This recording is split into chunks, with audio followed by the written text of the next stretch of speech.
స్తోత్రాలు. మీ అందరికీ వందనాలండి. మరి దేవుని యొక్క ఉచితమైన కృప చొప్పున మరి ఇంతవరకు మనం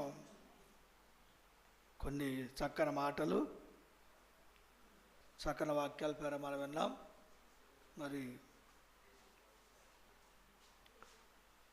బైబిల్లో పేర చెప్పుకుంటూ పోతే మనం ఎన్నో మాటల పేర మనకు కనిపిస్తూ ఉంటాయండి. ఎన్నో వాగ్దానాలు మనకు కనిపిస్తూ ఉంటాయి. కనుక చాలామంది కూర వండుతారు. చాలామంది కూర ఉన్నప్పుడు ఆ కూర రుచిగా ఉండాలని దాంట్లో ఎన్ని వేస్తారో రకరకాల గడ్డి గాథలన్నీ కూడా వేస్తారు అండి. ఎందుకని కూర రుచిగా ఉండాలి, అన్నం బాగోవాలి, తింటాకు బాగోవాలి, రుచిగా ఉంటే మొదలు తినొచ్చిన ఆలోచనతో చాలా జాగ్రత్తగా కూర వండుతారు. కానీ చాలా జాగ్రత్తగా కూర వండి ఇంకా జాగ్రత్తగా చూసుకునే ఒకటి ఉంది. ఏంటది? ఏంటది? ఉప్పు. కనుక ఉప్పు మాత్రం చాలా జాగ్రత్తగా చూస్తారు. 5-6 సార్లు ఉప్పు వేస్తారండి. కనుక 5-6 సార్లు చూడండి ఉప్పు వేసినప్పుడు, ఎందుకంటే ఉప్పు ఎక్కువైనా తప్పే, తక్కువైనా తినలేము, ఎక్కువైనా తినలేము. కనుక అందుకనే ఉప్పు పోల్చి చెప్పాడన్నమాట యాకోబు భక్తుడు. మీ సంభాషణ ఎలా ఉండాలంట? ఎలా ఉండాలి? ఉప్పు వేసిన మీ యొక్క మాట్లాడే మాటలు ఉప్పులాగా ఉండాలంట. పేర సరిపడా ఉండాలి. సరిపడా ఉన్నప్పుడు ఏమవుతుందంటే అది చాలా మంచి రుచిగా చక్కగా తినడానికి చాలా బాగా ఉంటుంది. అందుకే యాకోబు భక్తుడు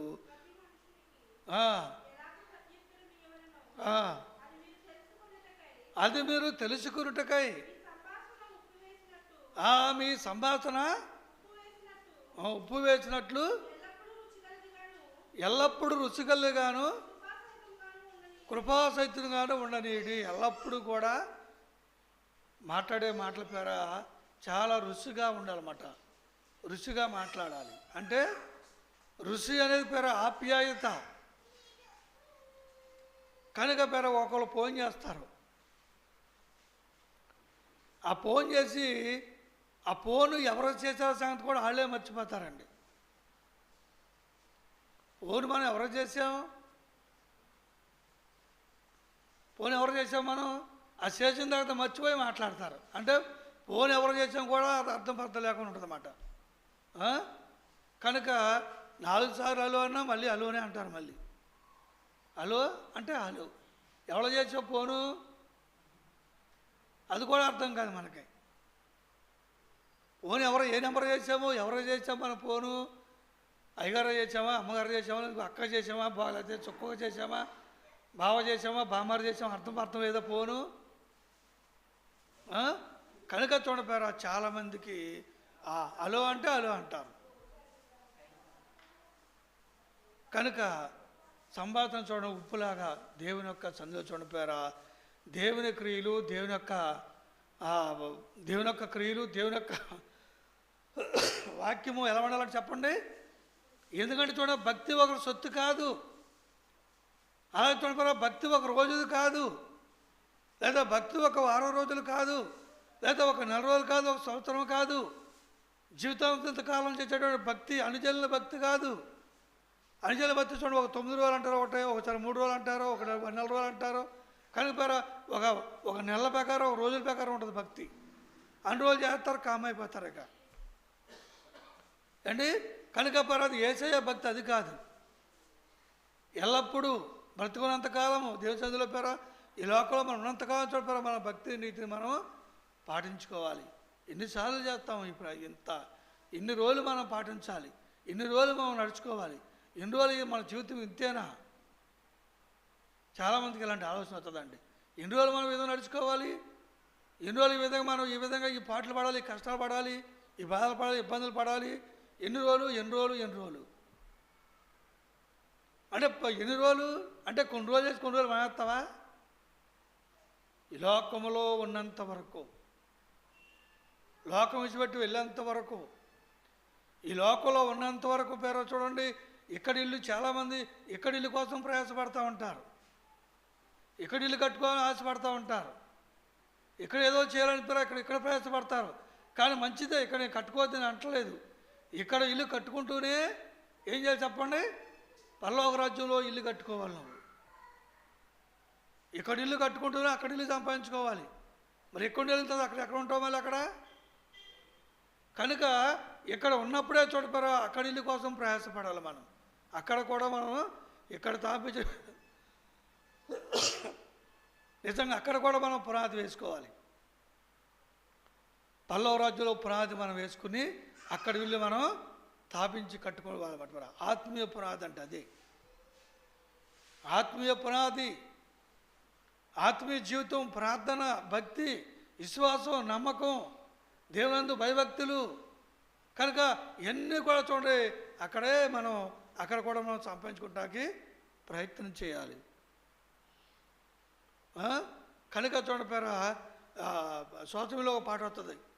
ఇల్లు ఇల్లు అంటావు ఉల్లాస పడతావు, నీ ఇల్లు ఎక్కడే చిలక, నీ ఇల్లు ఎక్కడే చిలక.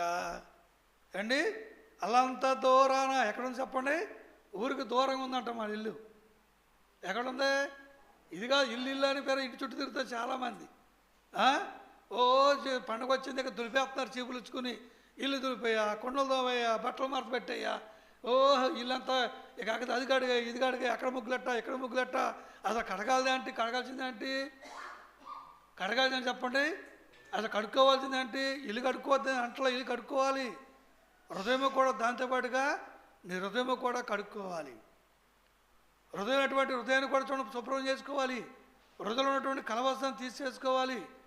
కొంతనా పేర మనకి ఒక క్రిస్మస్ పండుగ వెళ్ళిపోయిందంటే మన కొంతలా మనలో మార్పు రావాలి.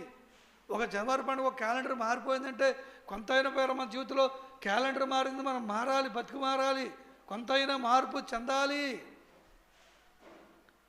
అలాంటి బట్టి ఆలోచన పేర మనం పెట్టుకోవాలి. చూడండి పేర ఈ రోజున కనుక మహార్థంగా ఇంకా ఎక్కువైపోతున్నారు పేర, ఎక్కువైపోతున్నారు, ఇంకా ఎక్కువైపోతారు.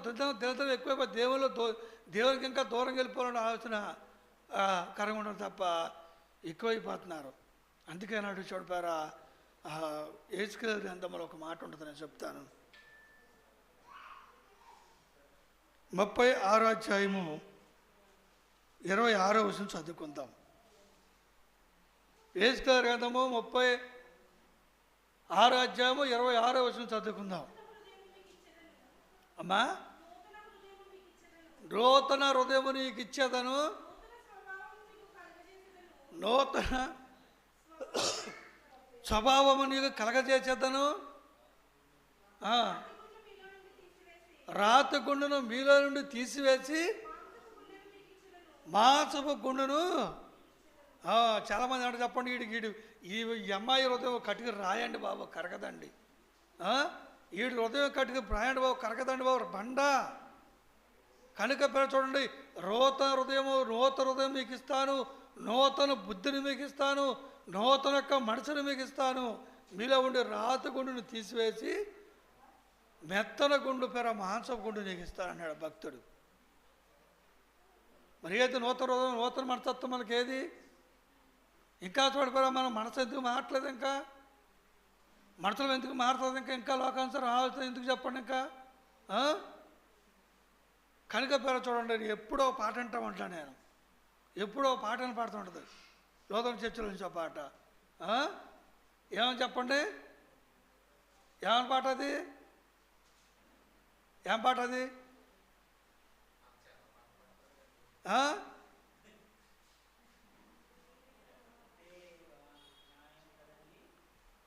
కానీ రీ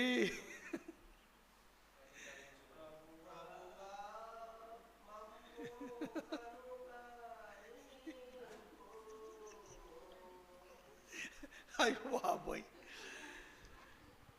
మనం అదేసరికి పాలకొల్లు రావచ్చు అండి. దేవుడు ఎల్లప్పుడూ కూడా ఆయన చేయి సాపుతున్నాడండి. ఎల్లప్పుడూ కూడా అండి, లోబడి నొల్లని జనుల వైపు దినమెల్ల నా చేతులు చాపాను.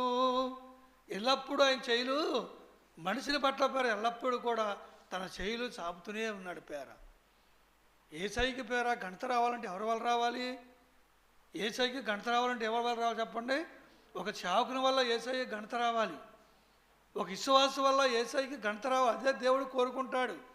నా బిడ్డల చూడపేర నాకు ఘనత తెచ్చేవారు ఉండాలి, నా దేవజనులు కనుక నా చావుకులు నాకు ఘనత తెచ్చేలా ఉండాలి. కనుక ఘనత తెచ్చేవారు పేర దేవుడికి ఘనత తేవాలంటే విశ్వాసుల పేర యేసయ్యకి ఘనత తేవాలండి. పొరుగు నమ్ముకున్న బిడ్డల వల్ల చూడడానికి ఘనత రావాలి. పేర మనమిత్తంగా తీరండి. అక్కడ ఈ రోజున మనం కడతాం కాదు చూడపారు, అక్కడ వాళ్ళు చూడపారా మనం కడతాం కాదు. ఎవరో చూడపారా చూడండి, ఒక బంగారు 10 లక్షల రూపాయల బంగారం మర్చిపోయినట్టు ఆటోలో దిగి వెళ్ళిపోయారు. అయినప్పుడు కూడా పేర మళ్ళీ ఆటో వాడు ఎక్కడికో వెళ్ళి చూసుకుని మళ్ళా ఆటో తిప్పుకుని వచ్చి మళ్ళీ ఆ దిగిన చోటుకు వచ్చి కనుక మరి అప్పటికే ఇక తెలిసిపోతుంది కదా, బంగారం పోయిందంటే పలానా ఆటో మర్చిపోయారు అంటారు కదా. అప్పుడు ఇతను వచ్చి అయ్యా నా ఆటో అది ఎవరిది బంగారం అంటే వాళ్ళు వచ్చి ఆ బంగారాన్ని తీసుకున్నారు. దేవుని నమ్ముకుని పేరు మనం అక్రమం కడతాం కాదు. కనుక ఈ రోజున అనేక మంది చూడపారు రోజున వాళ్ళు ఎదటి వారిని మనం ఇచ్చేసుకోవాలి. ఏ కష్టానికో ఏ బాధకో ఎరుకుపోయి ఇంత డబ్బు డ్రా చేశారంటే బ్యాంకు నుండి వాళ్ళకి ఏదో కష్టం వచ్చి ఉంటుంది కనుక ఈ డబ్బు నాకెందుకు అనుకున్నాడు అతను ముస్లిం అతనండి అతను అండి.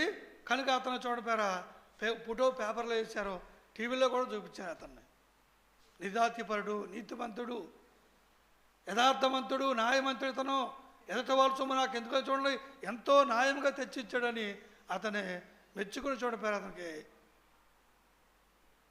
అన్ని చోట్ల ప్రచారం చేశారు. కనుక పేరు ఎందుకంటే ఒక ఆయన పర్సు దొరికింది, ఆ పర్సులో అడ్రస్ చూపించాడు ఆయన, ఇదిగో ఈ పర్సులో ఇంత డబ్బులు ఉన్నాయి కానీ దీంట్లో ఇంకా కొంత చిల్లర ఉంది. కనుక కరెక్ట్గా చెప్పినటువంటి వారికి పర్సుని వారికి వాపు చేసేస్తాను.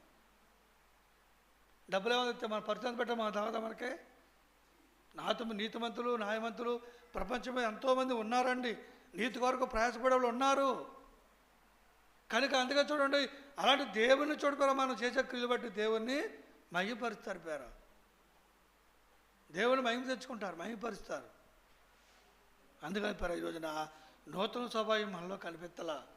సంవత్సరమే కొత్తదే, కొత్త బట్టలు, కొత్త ఇల్లు, కొత్త కోడి మసాలో పలవాలో కానీ చూడపేర ఇవి శుభ్రాలు చేసుకుంటాం.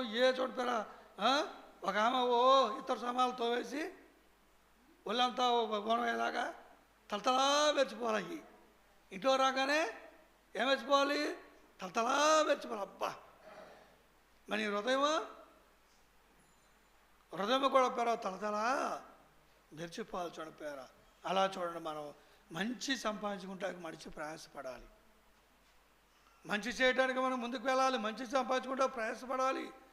యేసుప్రభువు చెప్పండి, ఎవడైనా నీకు ఒక మైలు రామంటే మనం 2 అడుగులు కూడా ఇవ్వం. మనం 2 అడుగులు కూడా మనం ఆడే మన దగ్గర రావాలి తప్ప మనం 2 అడుగులు కూడా మనం అది పక్క ఇవ్వం. మనం ఎవడైనా చెప్పరా నీకు ఎవడైనా 2 అంగీలు ఉంటే ఒక అంగీ ఇవ్వమంటే ఇచ్చేయమన్నాడు యేసుప్రభువు వారు. ఇచ్చేవాళ్ళు ఉన్నారా? 2 ఉంటే వాళ్ళు ఇచ్చేవాళ్ళు ఉన్నారా? వారు బాగుండదు నాకు ఉండదు 2 బాబు అని అంటారు తప్ప అయ్యా 2 తీసుకొని ఇచ్చేవాళ్ళు ఉన్నారా?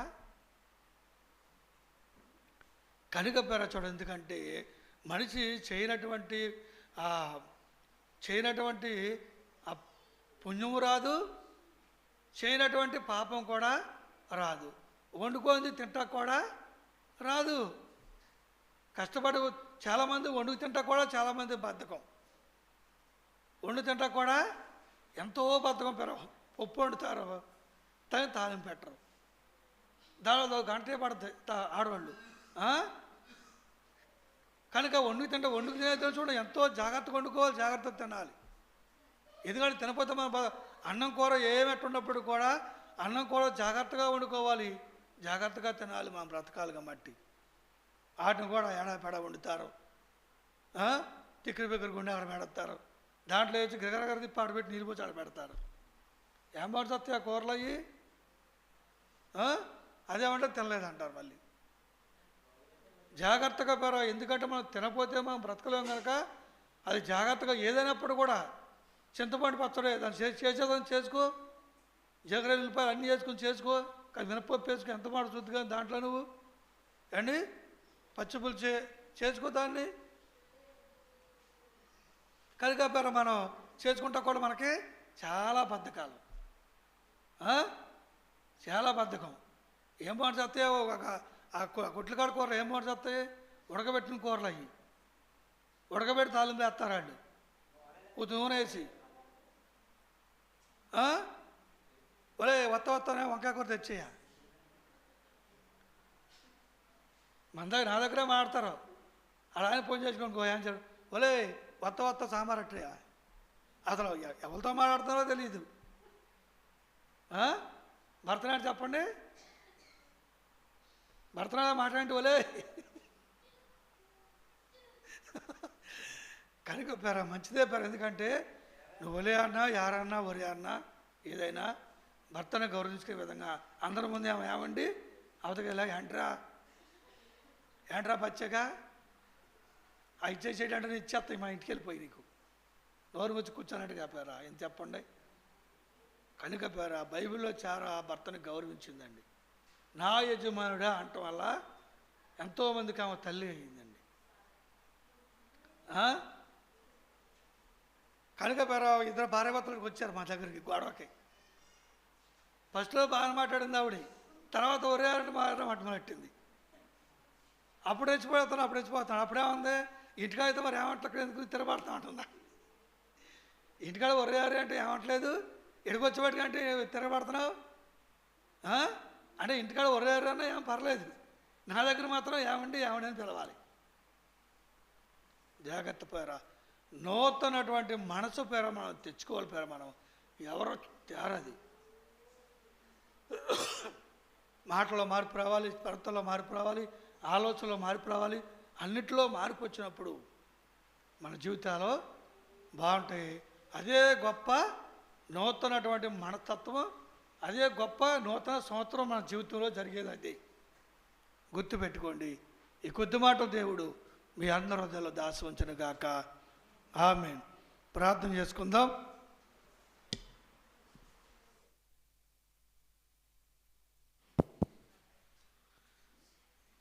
పరిశుద్ధుల పర్వతండ్రి, దయగల దేవా, నీ దయని బట్టి నీకును బట్టి ప్రాణం చేస్తున్నాను ఆయన. గడిచిపోయిన కాలం అంతా కాచి కాపాడు గొప్ప దేవుడు నా ప్రభావ. ఇంతవరకు బిడ్డలు నిలబెట్టుకుని